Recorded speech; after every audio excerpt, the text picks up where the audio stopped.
saya Dara dari kelompok 7 dan teman-teman saya Isman Fitriadi, Keis Mahmud Darsan, dan Muhammad Junardin akan membawakan materi tentang penginderaan jauh laut dan lingkungan pesisir. Citra satelit telah memberikan kontribusi besar dalam pemetaan ekosistem pesisir dan memberikan perkiraan tutupan lahan dan perubahan ekosistem pesisir. Kemajuan dalam desain sensor dan teknis analisis data membuat sistem penginderaan jauh lebih praktis dan diinginkan untuk digunakan dalam pengelolaan ekosistem pesisir, seperti muara, lahan basah, dan terumbu karang. Sensor multispektral dan hiperspektral telah digunakan untuk memantau tutupan lahan pesisir, saat larut air pasir, dan konsentrasi partikel tersuspensi biotik, abiotik. Ekosistem pesisir sangat kompleks dan dari segi geografi untuk memvalidasi dari akurat laut dan lingkungan pesisir. Untuk mengukur informasi penginderaan jauh diperlukan teknik pengambilan sampel pengumpulan data lapangan yang efektif dengan menggunakan kapal, tanda navigasi, dan instrumen lapangan. Penginderaan jauh laut terutama berkaitan dengan pengumpulan dan penafsiran informasi dari sudut pandang jauh di pantai, laut, darat, dan atmosfer. Platform penginderaan jauh dapat berkisar dari menara di atas permukaan bumi hingga pesawat terbang dari ketinggian rendah dan menengah dan satelit di luar angkasa, tergantung pada persyaratan resolusi dan batasan biayanya. Citra satelit resolusi tinggi sekarang tersedia, tetapi resolusi tinggi dan penerbangan berlebih yang teratur dan fleksibel yang disediakan oleh sensor udara lebih sesuai untuk berbagai aplikasi, seperti deline, garis pantai, penggunaan lahan, analisis perubahan tutupan lahan, pemetaan lahan basah, dan pelacakan tumbuhan minyak. Dengan menggunakan aplikasi pemetaan dan simulasi skala besar, citra satelit dapat digabungkan dengan lokasi global visioning system dan digunakan sebagai lapisan dalam sistem informasi geografis. Penginderaan jauh satelit. Pengamatan satelit arus laut inframerah thermal membantu ilmuwan dan pengguna lain mendapatkan data waktu nyata di lautan. Pengukuran satelit resolusi tinggi untuk suhu permukaan laut adalah cocok untuk menganalisis arus batas barat seperti Kuroshio dan arus teluk dengan perpindahan temporal dan spasial yang luas. Perubahan global, pengamatan yang akurat, tepat, dan jangka panjang dari SST juga relevan untuk studi skala besar. Ikan dan satwa liar masyarakat menggunakan data SST untuk memantau habitat laut di bagian dunia. Penginderaan jauh inframerah thermal pertama kali digunakan oleh oceanografi dan masyarakat meteorologi untuk mendapatkan penerimaan luas. Sensor inframerah thermal telah dipasang pada satelit meteorologi yang beroperasi penuh selama lebih dari 40 tahun untuk menghasilkan gambar bersuhu tinggi, awan. Ketika tidak ada awan terjadi, mereka mengamati variasi SST, instrumen inframerah thermal yang digunakan untuk memperoleh SST, termasuk Advanced Very High Resolution Radiometer dari National Oceanic and Atmospheric Administration, Polar Orbit Environmental Operations Satellite, Spectral Radiometer pencitraan resolusi sedang di atas National Aeronautics and Space Administration, Earth Observation Satellite System, Terra, dan Aqua. Citra satelit lingkungan operasional. Sebagai aplikasi penginderaan jauh di laut yaitu tumpahan minyak. Tumpahan minyak dalam skala besar dapat merusak lahan basah, biota laut, dan ekosistem hewan muara. Persyaratan data pengoperasian utama untuk insiden tumpahan minyak mencakup gambar lokasi reguler untuk melacak dinamika tumpahan. Sensor satelit dan pesawat memenuhi persyaratan ini dan memberikan gambar multitemporal pada resolusi berbeda pada interval frekuensi tinggi untuk memantau tumpahan minyak. Sensor ini juga memberikan input utama untuk pemodelan prediksi drift dan aktivitas pengendalian.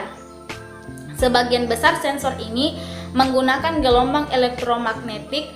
Fluorensa minyak di bidang ultraviolet tampaknya memiliki reflektansi yang jauh lebih tinggi, namun sinar ultraviolet mudah diserap di atmosfer, dan hanya dapat digunakan pada pesawat dengan ketinggian rendah untuk menghindari hamburan ini. Kilatan sinar matahari, bahan hidrotermal, dan pelontar angin juga dapat membingungkan sensor ultraviolet. Untuk mengurangi ketidakpastian ini, sensor digunakan bersama dengan sensor dan radar inframerah termal lainnya. Citra sekuensial pelacakan fitur digunakan untuk melacak perpindahan fitur laut tertentu seperti area dengan suhu air yang berbeda, permukaan licin, dan bulu klorofil dari waktu ke waktu antara gambar yang berurutan untuk mengukur aliran permukaan. Teknik pelacakan digunakan untuk mengukur arus seperti arus teluk dan arus garis pantai.